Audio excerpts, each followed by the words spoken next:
নমস্কার বন্ধুরা।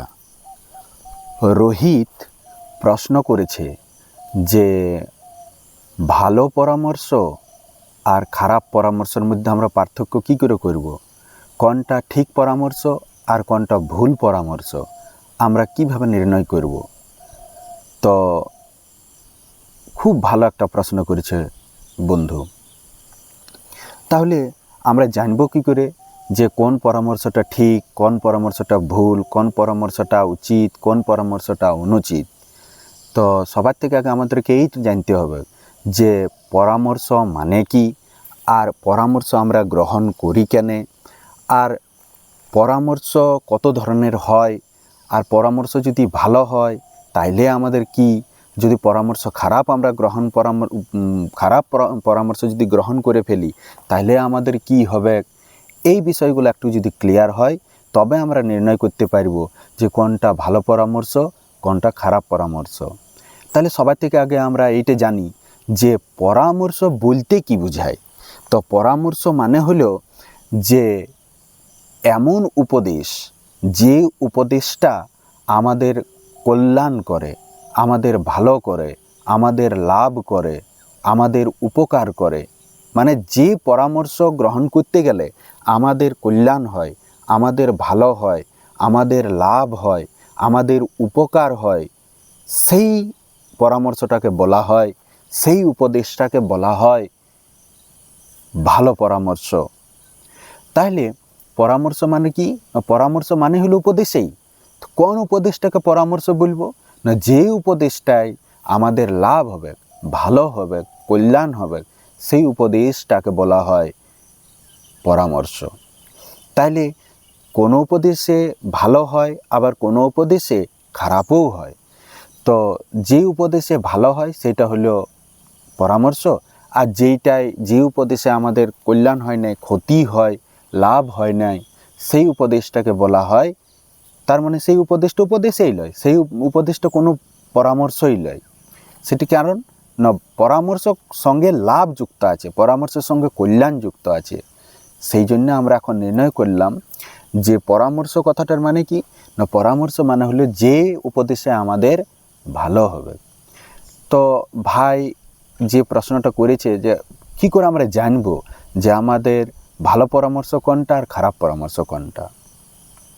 তো জীবনের প্রত্যেকটা পদক্ষেপে সব সময় আমাদের উপদেশ গ্রহণ করার, পরামর্শ গ্রহণ করার প্রয়োজনীয়তা আমরা অনুভব করি। আমরাও আজ ছোটোর থেকে এত বড় হলি, এখনও আমাদেরকে অনেক ক্ষেত্রে অনেক সময় উপদেশ গ্রহণ করতে হয়। আর এইটাই মানুষের মনুষ্যত্বের একটা পরিচয় যে একে অপরকে আমরা উপদেশ দিয়ে উপকার করি। কিন্তু আমরা জীবনে অনুভব করেছি যে অনেক উপদেশ আমরা গ্রহণ করেছি আর সেইটা অনুসারে কাজ করেছি, সেই পরামর্শটা অনুসারে কাজ করেছি আর আমাদের ক্ষতি হয়ে গেল। সেই জন্যে ভাইয়ের মনে এই প্রশ্নটা আসছে যে অনেক উপদেশ আমরা গ্রহণ করি যেটা পরবর্তীকালে আমরা পরে দেখি যেটা আমাদের ক্ষতি হলো। তো আমরা প্রথমেই কি করে নির্ণয় করব উপদেশ গ্রহণ করার সময়ই, পরামর্শ গ্রহণ করার সময়ই আমরা কি করে নির্ণয় করব যে কোন পরামর্শটা ঠিক, কোন পরামর্শটা ভুল, কোন পরামর্শটা গ্রহণ করলে আমার লাভ হবে, কোন পরামর্শটা গ্রহণ করলে আমার ক্ষতি হবে। খুব ভালো প্রশ্ন করেছে। তো চলো আজ আমরা নির্ণয় করব যে ভালো পরামর্শ আর খারাপ পরামর্শ চেনার কয়েকটি সহজ সরল উপায়। মনোবৈজ্ঞানিক পদ্ধতিতে সায়েন্টিস্টরা যে রিসার্চ করেছে যে ভালো পরামর্শ আর খারাপ পরামর্শ চেনার কয়েকটি সহজ সরল উপায় কি, সেইটা নিয়ে আজ আমরা জানব।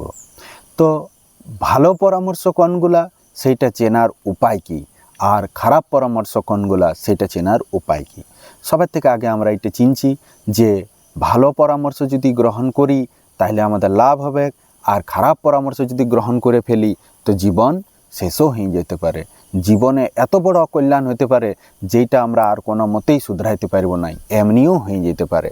সেই জন্য এই নির্ণয়টা করা আমাদের জন্য অত্যন্ত আবশ্যক। আর এই নির্ণয়টা করার পরে আমরা আমাদের চারপাশে যত ভাই বন্ধু আছে, নিজের ফ্যামিলির লোক আছে, আশেপাশের লোক আছে, সবার মধ্যে এই জিনিসটা আমরা জানাবো আর নির্ণয় করব যে কোনটা ঠিক কোনটা ভুল।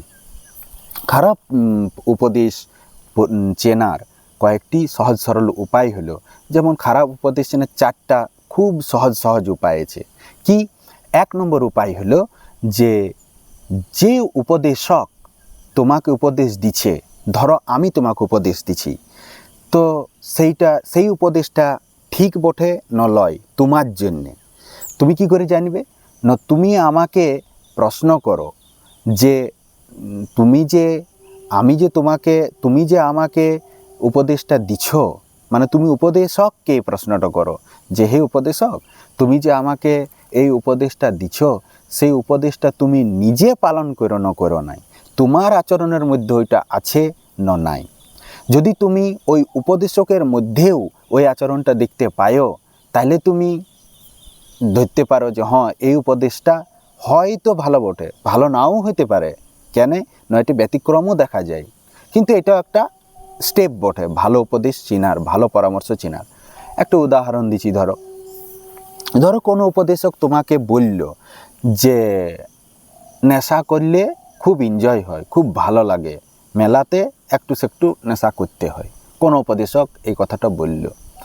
এবার এটাও তো একটা পরামর্শ, তো তুমি চিনবে কি করে যে এই পরামর্শটা ঠিক না ভুল? না তুমি ওর আচরণের মধ্যে আগে দেখো কি বলছে, তার সঙ্গে সঙ্গে নাই, ওর আচরণের মধ্যে দেখো যে ও নিজে নেশা করে না করে না।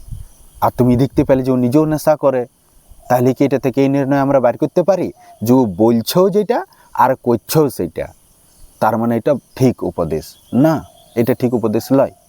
কিন্তু কেউ তোমাকে বলল যে প্রত্যেক দিন ব্যায়াম করতে গেলে শরীর সুস্থ থাকে, এই উপদেশটা তুমি পালন করো, এই উপদেশটা ঠিক বটে না লয়?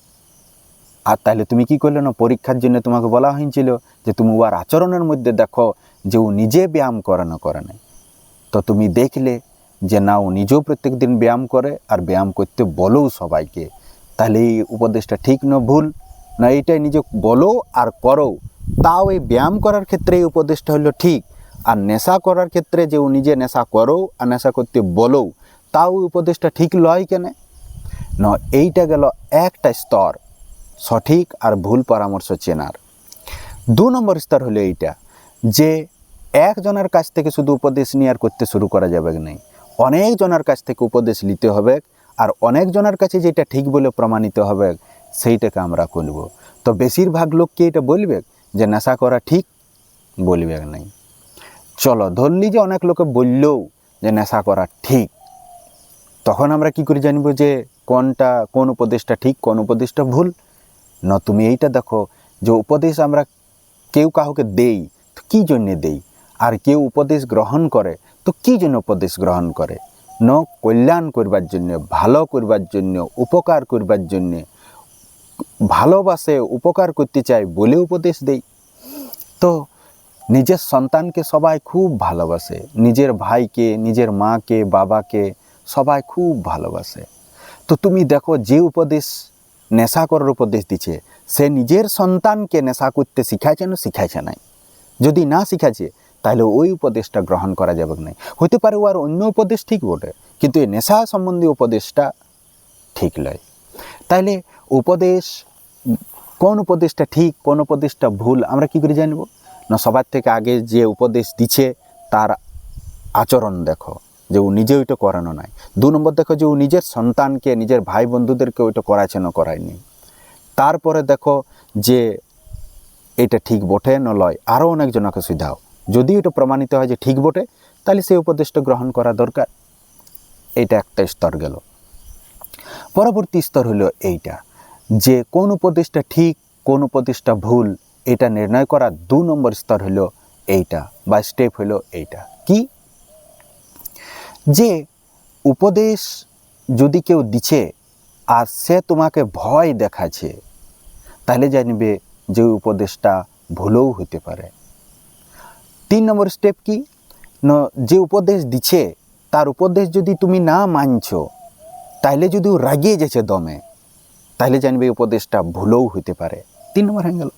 4 নম্বর হচ্ছে কি, যে উপদেশ যে দিচ্ছে তাকে যদি তুমি প্রশ্ন করছো যে এইটা যদি আমি না মানি তাহলে কি হবে, মানতে গেলে আমি তোমার উপদেশটা কেন মানব, এই কারণগুলো আমাকে জানাও, সে যদি কারণ বলতে না পারছে তাহলে জানবে যে উপদেশটা ভুলও হইতে পারে। তাহলে আমরা কি 4টি স্টেপ জানলি, যে সঠিক উপদেশ কোনটা আর ভুল উপদেশ কোনটা সেটা নির্ণয় করার 4টা পদ্ধতি কি জানলি। 1 নম্বর, যে উপদেশ দিচ্ছে তার কথা শুধু শুনে আর মানিয়ে লিও না।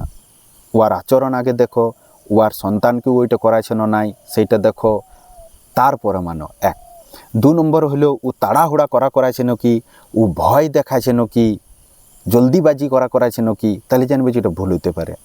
3 নম্বর কি না, যদি তুমি ওর উপদেশটা না মানছো তাহলে ও রাগিয়ে যেছে নাকি। 4 নম্বর হলো কি, যে যদি ওর উপদেশটা তুমি গ্রহণ করবার আগে ওকে কোশ্চেন করছো, প্রশ্ন করছো, আর ওই প্রশ্নগুলোর উত্তর দিতে পারছে না, তাহলে জানবে এই বৈশিষ্ট্যগুলো যদি থাকে এই 4টা, তাহলে জানবে সেই উপদেশটা গ্রহণ করা ঠিক লয়। আর যদি তুমি দেখো যে উপদেশ দিচ্ছে তার উপদেশ যদি তুমি না মানছো, তো কোনো রাগছেও নাই, কিছু নাই, নিরপেক্ষ থাকছে, তাহলে জানবে যে উপদেশটা ঠিক হতে পারে। 2 নম্বর, যদি তোমাকে যে উপদেশগুলো দিচ্ছে, যে পরামর্শ দিচ্ছে, সে পরামর্শটার তুমি যে প্রশ্নগুলো ওকে করছো, যে আমি কেন করব, কী জন্য করব, না করলে কি হবে, করলে কি হবে, এগুলো সবগুলোর উত্তরও দিচ্ছে তোমাকে, তাহলে জানবো যে ওই পরামর্শটা ঠিক পরামর্শ বটে। 3 নম্বর কি, ও যদি তোমার কোনো ভয় না দেখাচ্ছে, শুধু সংকেত করছে যে এটা যদি না করে তো এই ক্ষতি হতে পারে, আর সেইগুলোর কারণেও দেখাচ্ছে, তাহলে জানবে যে এই পরামর্শটা ঠিক হতে পারে। 4 নম্বর কি, যে তুমি করো না করো ও আর ওইটাতে কিছু আসে যায়নি, ও নিরপেক্ষ আছে, তাহলে জানবে যে ওইটা ঠিক পরামর্শ বটে। তো এই 4টা প্রসেস হলো সহজ সরল প্রসেস হলো যে কোন পরামর্শটা ঠিক আর কোনটা ভুল। আরেকটা যেটা হলো সেটা হলো কি না, একজনের কাছ থেকে শুনে আর তুমি করতে শুরু করে দিও না, পরামর্শটা মানিয়ে লিও না, অনেকজনের কাছ থেকে শোনো। এই পৃথিবীতে অভিজ্ঞ ব্যক্তির অভাব নাই। আর এখন তো ইন্টারনেটের যুগ, ইন্টারনেটে সার্চ করো, দেখো, মিলাও, ওর আচরণ মিলাও, নিজের অভিজ্ঞতা দেখো, নিজের বড়দের অভিজ্ঞতা দেখো, যে ওইটার অভিজ্ঞতার পরিণাম কী বেড়েছে, তারপরে সেটা মানো। তো আমরা যে আজকে নির্ণয়টা করলি, এটা আমাদের জীবনের অনেক বড় সমাধান একটা। তো এই ধরনের প্রশ্ন যদি তোমাদেরও থাকে তো তোমরা অবশ্যই কমেন্টে জানাবে। আর তোমাদের যদি ভিডিও ভালো লাগে তাহলে ভিডিওটা অনেকের মধ্যে শেয়ার করো, সবাইকে জানাও, যে আমরা সবাই সবার একে অপরের সঙ্গে জ্ঞান চর্চার আলোচনা করে, একে অপরের মধ্যে তথ্য সঞ্চার করে নিজেদের জীবনকে অনেক উন্নত করব আর নিজের দেশের কল্যাণ করব। অনেক অনেক ধন্যবাদ। নমস্কার।